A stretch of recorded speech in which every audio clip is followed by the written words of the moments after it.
Hey, everybody. Welcome to another episode of Crimes, Killers, Cults, and Beer. This is Bill, and I'm flying solo tonight because we just got to get something out of there. Don't worry, I'm still alive, everybody. And by the way, I'm going to give a shout out to listener Jesse for sending an email, checking up on me, asking if I was still alive. I'm still very much alive. But that really, Jesse, that email really made my day. So, there's one person that sends an email. There's a lot more thinking the same thing, more than likely. So, I'm honored. Thank you, Jesse, for listening. Thank you, everybody, for listening. I appreciate the hell out of it.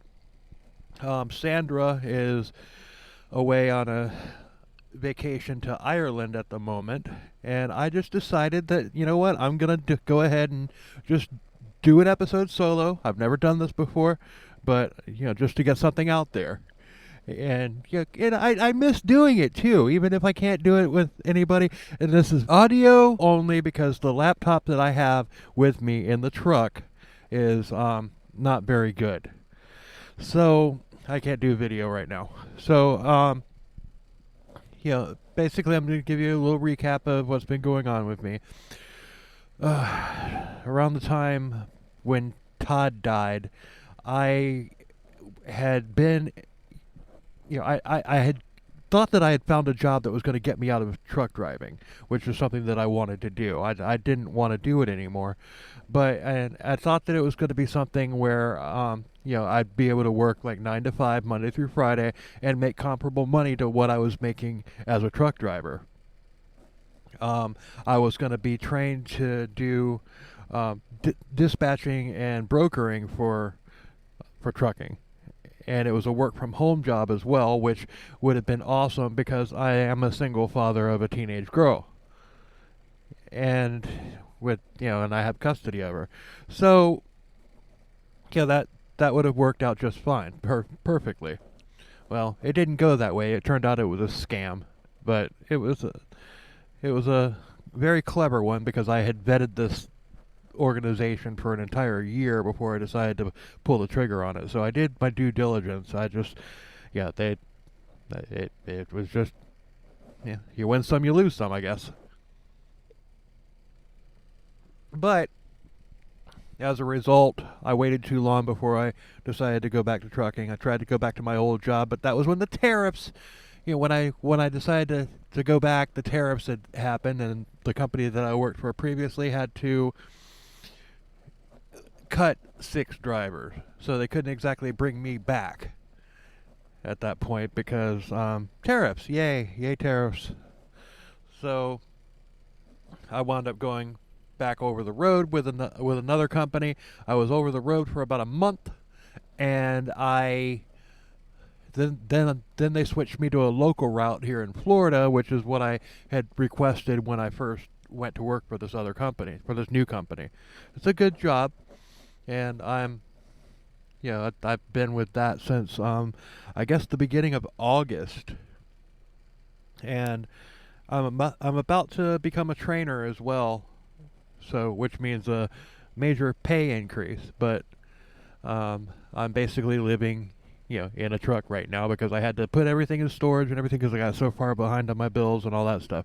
But the bright side is, it's going to be not going to be too much longer before I am able to get another place, and once that happens, I'll be able to set my studio up again and be able to resume, doing content and everything with, with Sandra and various guest hosts. But so that's that. I've got a pretty fun episode for you tonight. We're covering Eric Locke, Locke, and I think this is the first time that we've ever gone to Ireland, and it's just kind of fitting since Sandra, at the time of release, is in Ireland right now. Hi, Sandra! We're covering a very common occurrence these days with, which is internet stalking. This is the story of the murder of Sonia Blount by her boyfriend, Eric Locke. This takes place in 2014 in Dublin, Ireland. It's the same old story. If I can't have you, nobody can. But with the internet. The source for this is the documentary World's Most Evil Killer, Season 8, Episode 20, Eric Locke. However, to get started, we're going to go back to 1982 in Clondalkin, Ireland. It's a small and quiet town outside of Dublin. Eric was born to a good family. He had a sister, and his parents were also, his parents were working class. It was a working class. And by the way, I'm handwriting. I'm going off of handwritten notes, which is something that I haven't done since. Oh man, since 2023 when Todd was still with us. But Eric's parents did wonder about Eric's mental health. He was treated for hyperactivity as a child, but these days it was more than likely ADD if it had happened today, or maybe not. He had a bit of an obsession with lining things up as well as making lists about everything. Lists as in, for example, things I'm going to do with my life. Number 5, make this list. Number 4, worry my parents. Number 3, become a creep. Number 2, find a girlfriend. Number 1, kill her when she leaves me because of the fact that I'm a creep.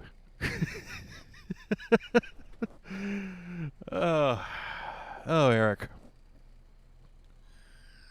But he was never diagnosed with anything. But there was something else that he had issues with.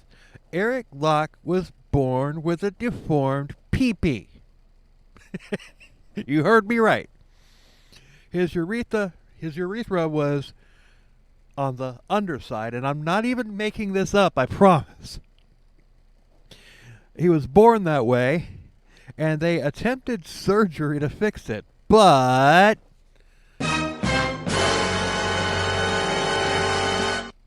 the surgery didn't work.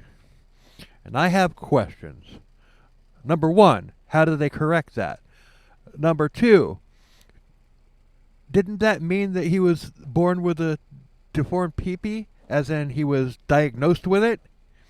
Number 3, is it possible that Lorena Bobbitt had the right idea as far as an approach to correct this? I'm sorry, I couldn't resist, guys. I couldn't resist. But now, Eric had both an upside-down urethra and scars from the failed surgery attempt. I mean, okay, this guy's a piece of shit. So, I mean, I wouldn't wish this on anybody, but this guy's a piece of shit. So we're gonna make fun of him because that's what we do here. We make fun of the bad guys. Oh man. But poor little Eric claimed that he endured lots of ridicule because of it. And it all started when he was 12 and he had to shower after PE class.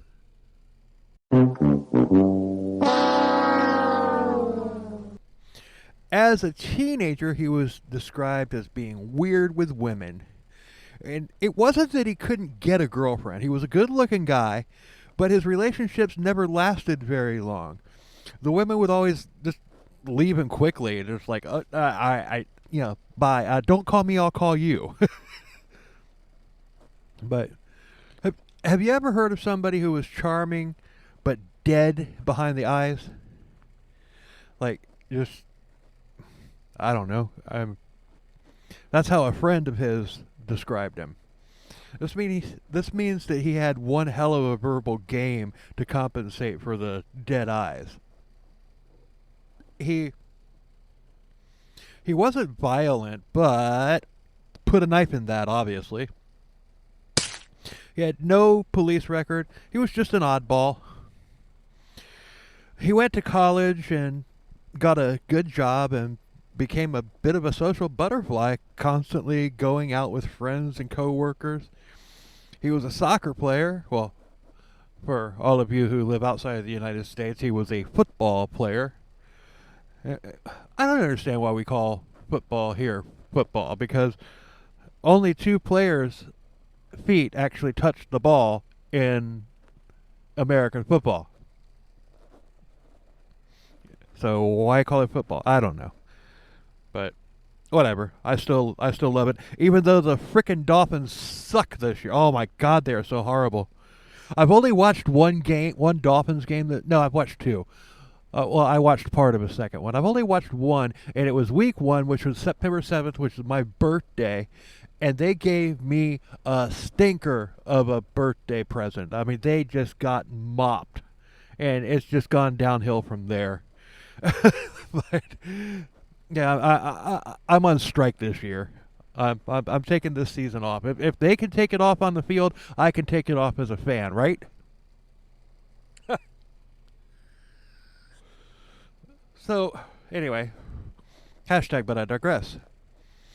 Eric went to college and he got a good job, and I already said that. But in 2013, at 31 years old, he was living with his parents in Clondalkin. He landed a job at a glue factory, and I'm not even making this up. But the glue factory was in a town outside of Clondalkin called Talat. I'm sorry, Irish listeners, if I'm butchering these names, but I'm doing the best I can. But I'm not. Yeah, I'm not even making it up. He got a job at a glue factory, and that's where Eric met Sonia Blount.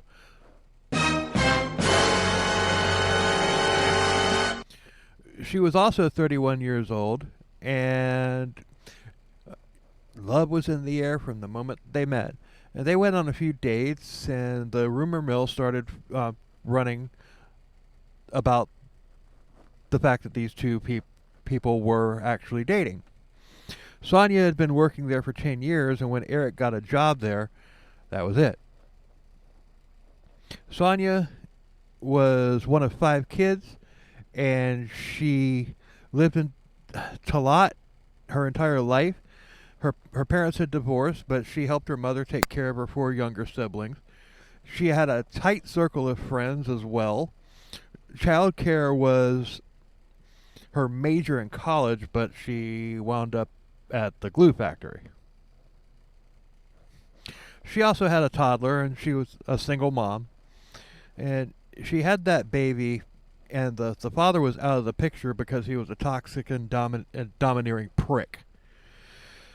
Sonia had gotten away from him, but she had gotten, unbeknownst to her, she had gotten out of the frying pan and into the fire, unfortunately. Sonia wasn't looking for a relationship, but Eric got to her, and that didn't last long, which was obviously the norm for Eric, because you can get a girlfriend, but he can't keep a girlfriend. Kind of like me. I don't know. I'm kidding. I'm kidding, people. Although, ironically enough, if you go back and listen to the Ron Dominique episode, I think it's episode 37, I speak about, at the end of that episode, which was, oh man, every technical difficulty that could have possibly happened during that episode did. I mean, it took over 6 hours to get through that episode. And we had a guest on. It was Mark from Mental Illness Theater. And yeah, it's just everything. All 3 of us were, Todd, Mark, and me, we were all having technical difficulties. It took a long time to get. But at the end of that episode, I told the story about my encounter with Ron Dominique and how I had been there in New Orleans looking for my wife at the time. It didn't go well. I mean, just go back and listen to the episode. I mean, by the end of that episode, we're schnockered. We're just, blitzed out of our mind because it had taken so long to do it. And, we were drinking because that's what we do on CKCB. But um, we got through the story. It that sound like the drunk guy at the bar, but everything, it all makes sense. I mean, you can follow it pretty easily if you could just get past the anyway. Yeah, I reconnected with the woman I was married to at the time, and we have been happily together for the past 2 months. So, yeah, wish me luck. It's good. But the kicker here is that this Deadeye dickhead later said that they were never boyfriend and girlfriend. They had just gone out on a couple dates together. Put a knife in that. January 2014, Sonia and Eric. The hell did I? Right there. In January of 20,000. Damn it. Oh, here we go. I was doing so freaking well. January 2014, Sonia and Eric, there was a date between the two of them, and they were at a pub, and Sonia decided to go outside for a cigarette. They called him something else in England and Ireland, but I don't think I can say that word on this show, being an American podcast. But when Sonia had been gone for about 20 minutes, Eric began getting suspicious, and he started getting pissed and went looking for her. He found her. She had the audacity to be talking to other people, including other men. I mean, how dare she?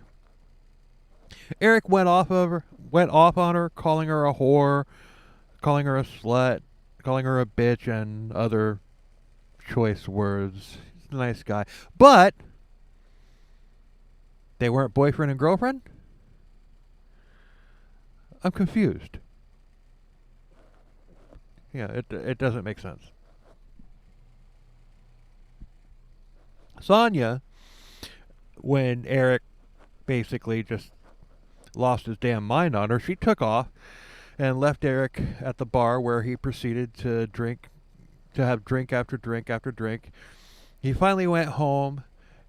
Hours later, he was drunk and he was feeling remorseful, and he started, take a guess what? Texting. Baby, I'm sorry, I didn't mean that. And he probably spelled it Y-O-U-R. You're not a slut. I love you. Let me see you again, baby. Let's talk about this. Just text messages like that. All night long. Dozens of them. All night long. Keep in mind, it's probably about 3 a.m. by the time that he got home. Sonia, being the class act that she was, told Eric that she knew that he was a nice person, but she wasn't going to tolerate being treated like that. And good on her. But Eric spent the next few days demanding that she talk to him and give him a second chance. But they weren't boyfriend and girlfriend? I'm sorry, something's not mathing here. Sonia kept telling him to stop, but he was relentless. I mean, this is a yeah, he was a textbook texting terrorist. I'll stop.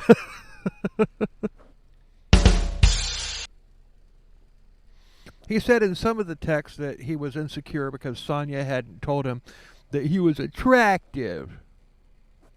Narcissist much? But they weren't boyfriend and girlfriend? This puke's fragile ego is disturbing, and this might explain why his relationships always ended quickly, although there hasn't been anyone who's come forward telling of similar experiences. But in my opinion, he isn't acting like a beginner here. He's done this before, and with Sonia, Eric was just getting started, so put a knife in that.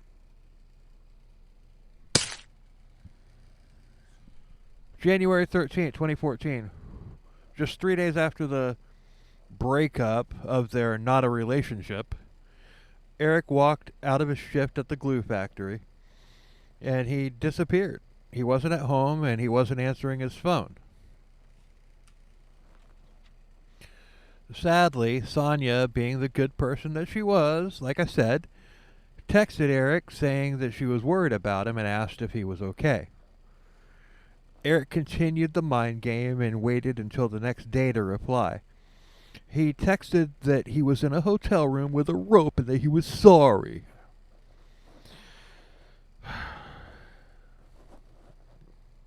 Just, I've had the misfortune of knowing people like that. You know, it's just, it's just all for attention, and there's, obviously something wrong with these people.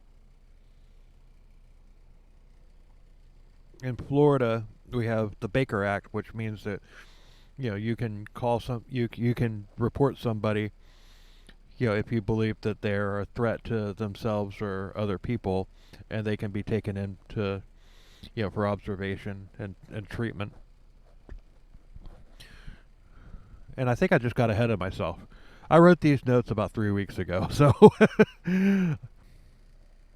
Sonia did the Ireland equivalent of a wellness check on Eric, sending the police to check up on him. The call was traced to his hotel room, and when confronted, Eric said that the whole thing was just a joke. But the police didn't believe him. So essentially this wellness check thing that Sonia did was very similar. It wound up being very similar to Florida's Baker Act. But Eric was arrested and hospitalized under the mental health the Mental Health Act, which is very similar to Florida's Baker Act. Or you could be taken in if it's believed that you're a threat to yourself or others. But they couldn't hold him, and Eric checked himself out the very next day. Sonia stayed in touch, but not in a romantic way. Like I said, she was worried about him, and she repeatedly asked him to get help. She was a kind person. She had genuine empathy for Eric, but she was playing right into his hands. But despite Eric's antics, Sonia found a way to distract herself from it. She had met a new man online and was chatting it up with him. A man named Shane Cully. He had hit her up on a dating site and they began messaging with each other. She was into him and he was into her. And he was asking her out on a date and she was leery and she asked for a selfie. Just to make sure that Shane wasn't Eric. Friends and co-workers were warning Sonia to be careful, but the selfie convinced her that it was fine. They started sending sexy messages and finally agreed to meet up in person at a hotel room. It was just after Valentine's Day, so she was lonely, and she decided to spend the night with Shane. Yeah, nothing wrong there. I mean, if everything's on the up and up, there's nothing wrong there. But don't think for a minute that Eric had backed off. He was doubling down on his stalking. He was accusing her of causing problems for him at work, saying that she was telling everybody at work that he was stalking her. She said that she hadn't heard those rumors, but she just kind of asked him. It's like, okay, I haven't heard those rumors, but could you just please stop staring down at me? Staring me down at work and everything. You're kind of creeping me out. Fucking chucklehead. At that, he didn't do that. He kept basically stalking her at work. Why he wasn't fired, I don't know. But maybe she didn't report him or whatever. Maybe she was just hoping that he would just chill the hell out. But you know what? Here's a PSA: if somebody's stalking you, they're not gonna. You have no reason to think that they're going to stop. So you need to do something. You need to call the police. somebody's stalking you, they mean you they they mean you harm, and they're not going to stop until they get whatever it is that they want.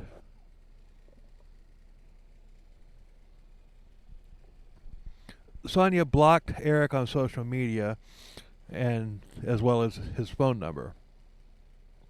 Eric then wrote a long letter apologizing for everything, but gaslighting her at the same time. He would say how sorry he was, then say that she should have been more supportive when he was considering suicide, and how if the roles had been reversed, he would have been there for her. Eric then told his sister that he and Sonia were back together, but he thought that she was stealing from him. What? Where'd that come from? He asked if his sister, or he asked his sister if one of her friends could hack into Sonia's Facebook page as well as her email, but luckily the sister refused. This guy. February 15th, 2014. This was Sonia's son's birthday, and she had a huge party for him. And after the birthday, Sonia had arranged for a babysitter. This was the night that she was going to go meet Shane. Bum, bum, bum.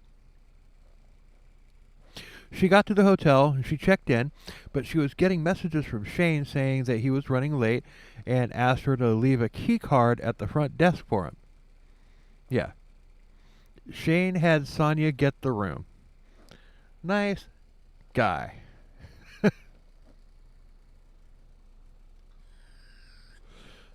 She waited for him in the lobby for several.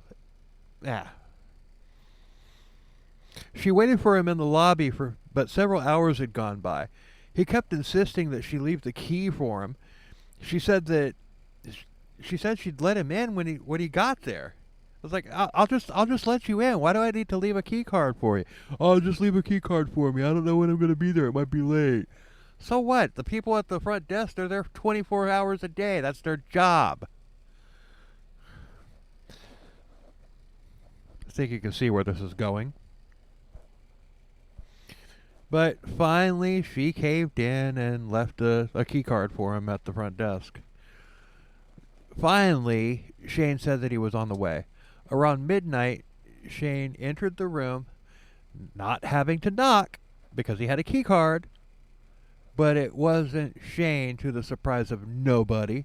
It was Deadeye Dickhead Eric Locke. Eric left the hotel 6 hours later alone.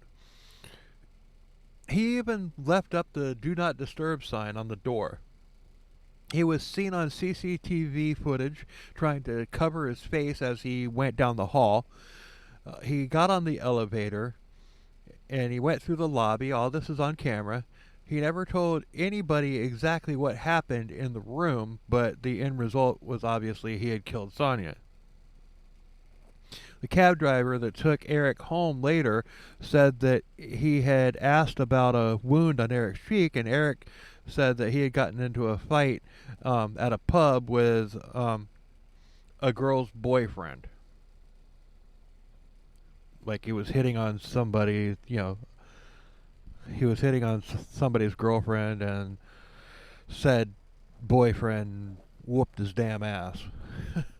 If only that were the truth. That next day, Sonia never checked in on her son, and her mother began calling friends and getting concerned. Sonia's brother saw a news report that a murder had happened at a hotel in Talat and that a dead woman had been found. The family went to the hotel bracing for the worst but hoping for the best, and they saw Sonia's car in the parking lot, and they knew instantly that the dead woman was Sonia.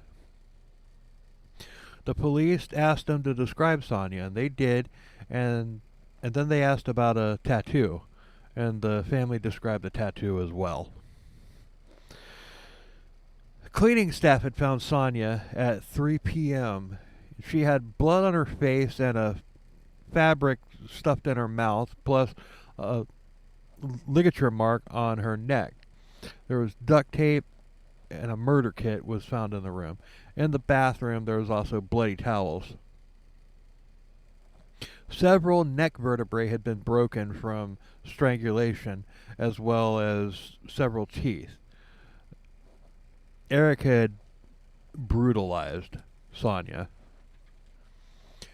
Later that night, Eric Locke showed up at the police station and he turned himself in. He confessed to the murder, and he said that he had attempted suicide but couldn't do it. So he's a coward on top of being a Deadeye dickhead. Deadeye dickhead. You guys want to hear a funny story? Since, this episode's going a lot faster than my episodes typically do because it's just me telling the story here. You guys want to hear a funny story regarding... You remember that band Deadeye Dick with their song, what is it, New Age Girl? I hated that song when it came out on the radio. And I I wound up, somebody had an extra ticket to their concert when they came to my town, and I wound up going and seeing them in concert. And the rest of their music was actually good. I liked it, but I kind of got schnockered that night, and I went. I got to meet the band, and I basically told them what I thought of the New Age Girl song, about how much I thought that song sucked. But I did like their other stuff, but that song sucked. Now, fast forward a few years later, the band Blindside, which is a band that Todd was in. I was in that band as a bass player, as one of their thousands of bass players that they had. But I was in the band prior to Todd joining that band. But they had gotten this producer, and this producer happened to be, like, one of the bands that he produced was Deadeye Dick. And he showed up at a rehearsal one night, and I met him, and the guy recognized me. No!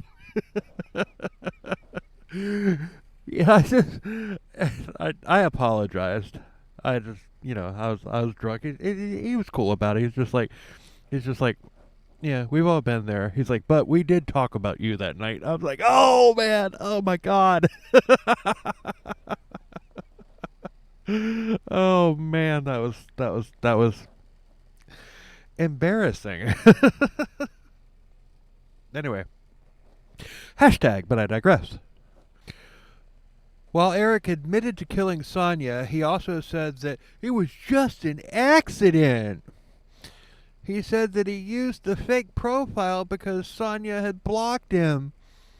He said that he had bought the rope and duct tape so that he could tie her up if she refused to talk to him. Yeah, I'm such a nice guy. I just wanted to tie her up. Merry Moon! Anyway. No word on whether or not Sonia was a vegetarian. It wouldn't matter anyway. She was a good person, and she was taken out by some, Deadeye dickhead.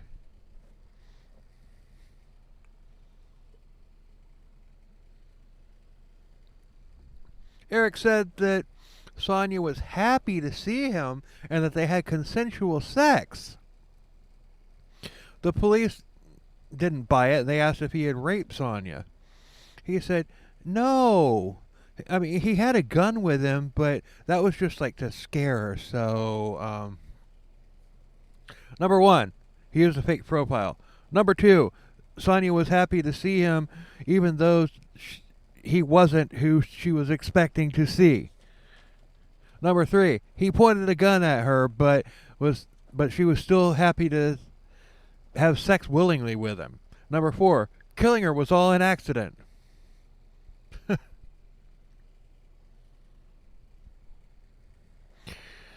Bullshit, Eric. You're, in addition to being a pathetic, dead-eyed dickhead, you're a stalker, a psycho, a murderer, and you're a terrible liar. Freaking douchebag, man. This guy.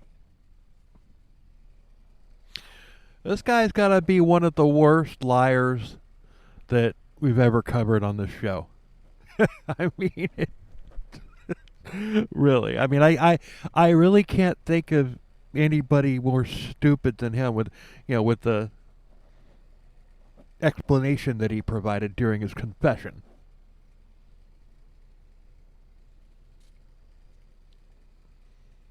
The ligature mark came from a phone charger cord. He had used it to strangle her, and he was also carpet burned on his face and arms, and had multiple scratch marks on his face, and as well as his arms. Sonia fought this piece of shit tooth and nail. She fought him like like BTK would call a hellcat. Go, Sonia. Wish it had turned out differently, but at least you got your licks in. But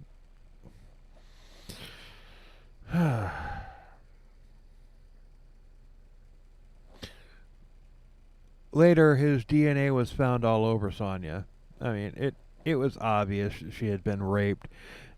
She said that, Eric said that he had dressed her after their consensual sex and after he killed her, so that she would have dignity when she was found. The blood on the clothing matched up to where it was on her body, meaning she was bleeding, and he actually did redress her, which is sick, which is gross. I mean, damn. But he claimed to be the victim. He had been depressed all of his life, and when Sonia left him, he snapped. So typical. So typical of these frickin' losers. I think this guy might be pretty much the equivalent of an incel, except he did get laid. I mean, if he wasn't good looking and didn't have such a good, word game and everything, yeah, he would totally be an incel. But he's basically incel mentality, incel attitude, but he just happens to get laid. So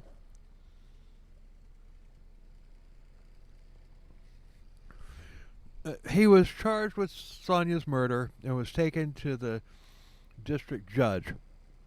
There wasn't enough evidence to charge him with rape, apparently, which is crazy to me. And he was then taken to Clover Hill Prison. Prosecutors had to prove that Eric intended to kill Sonia. They searched his place, and they hit the freaking jackpot. They found handcuffs, zip ties, a list of women and their addresses. It turned out that he had been stalking several women online. They suspected that this was a hit list and that Sonia was just victim number one. The Shane Facebook page was on his computer as well. I mean, this wasn't depression at all. This was jealous rage. This was a well-planned hit. Well, the hit was well planned, but his alibi, his story, was not.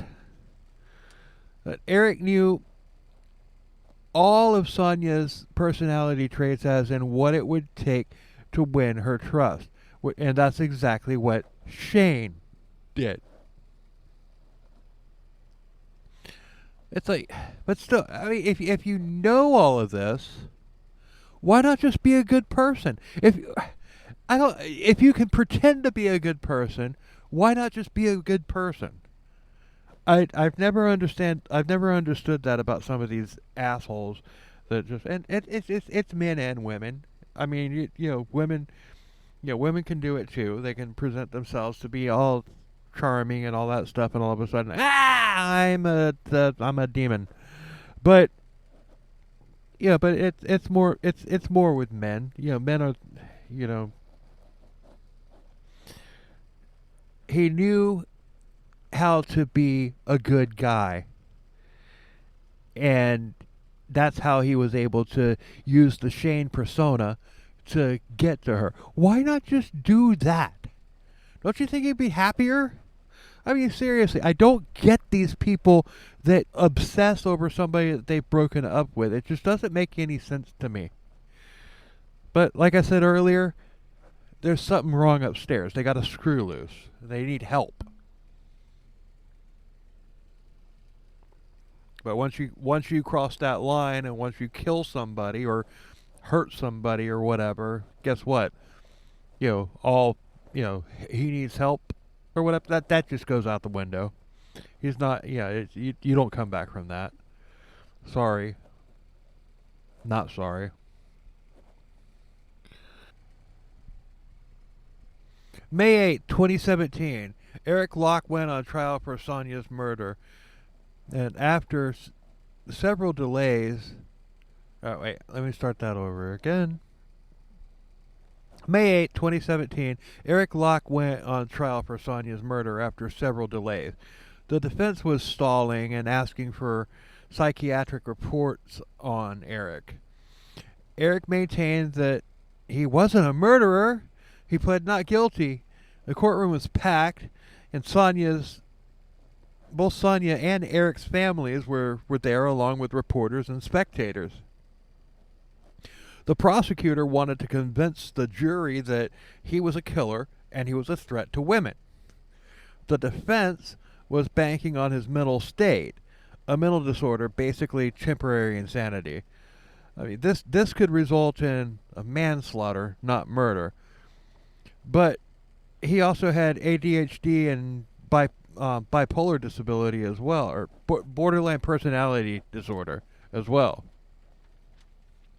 An expert went over the murder act itself and based on items that were found in his house. Someone in a blind rage wouldn't have been able to change hands for during the assault, change weapons and tactics due to how much of a fight was being put up. Not to mention premeditated. The keycard request. If he had not if he had knocked, Sonya would have seen him through the peephole.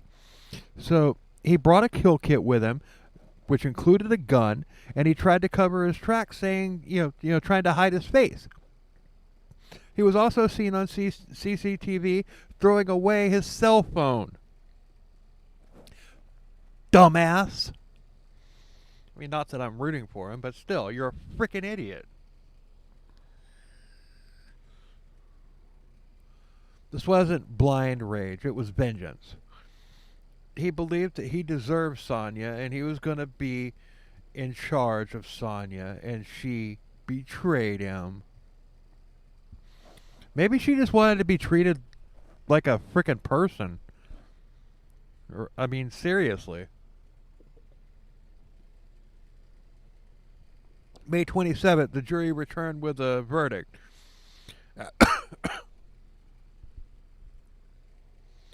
May 27th, the jury returned with a verdict. After 90 minutes of deliberation, they found Eric Locke guilty of murder, and luckily, they didn't buy all of his bullshit. On the way out of the courtroom, Eric apologized to Sonya's family. Yeah, he actually apologized to the members of Sonya's family that were there. This is one last attack and everything, and if I'm Sonya's dad, I'm pouncing. Yeah, I'm yeah. I'll wind. uh, Gary Plauché, anybody? Yeah, but anyway, hashtag. But July 2nd, or June 2nd, 2017, he was sentenced to life in prison. Sonia's family gave impact statements saying um, that her son had now lost both of her parents because of the fact that the father wasn't in the kid's life, and now Sonia, and she lost both parents in addition to losing everything else. As far as I can find, Eric Locke is still alive in a prison. Yeah, he couldn't handle a woman rejecting him, and I just hope that his fellow prisoners take the same approach that he took when he tries to resist them.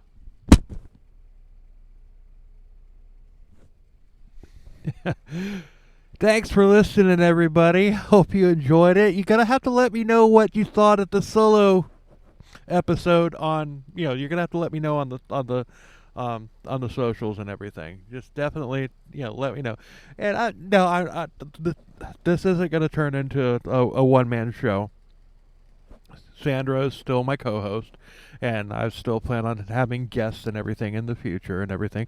I did this just mainly so I could get something out there. And I did that after Jesse sent me that email, and I just I just like, what, I got to get something out there, so yeah, nothing's really is changing. It's just we have to wait until until the stars align and everything, and I can get everything put back together in my life. So, but no, seriously, I really do appreciate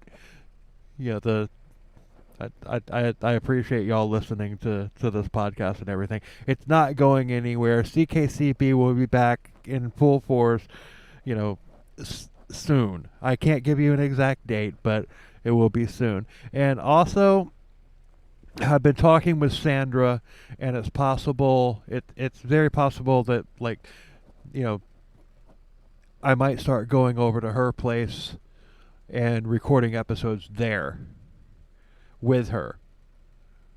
So I mean that'd be pretty cool, especially on a video standpoint. If we're able to be in the same room and all that stuff, that would look pretty cool. But well, it's up in the air right now.